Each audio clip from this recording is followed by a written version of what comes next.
Sa mga nagtatanong, pwede bang ma-restrict or magka-violation or ma-demonetize sa pamamagitan ng mga comments natin sa ibang videos? Yes, pwede tayong ma-demonetize, magka-violation or ma-restrict dahil lang sa ating mga comments sa ibang mga videos.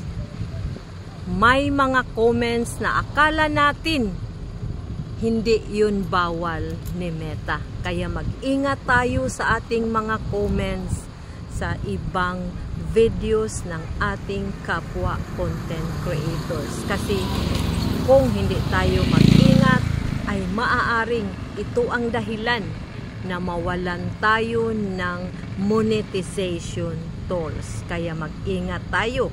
Hindi masama na gamitin natin ang mga suggested comments ni Meta.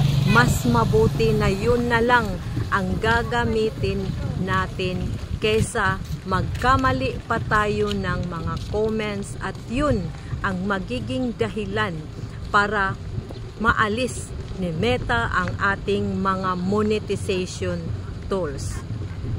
Pwedeng ma-restrict tayo ng ilang araw at kung uulitin pa natin ang pagkakamali ng ating mga comments ay maaaring ito ang dahilan para permanenteng mawala na ang ating monetization tools. Kaya mag-ingat tayo sa ating mga comments, mga idol.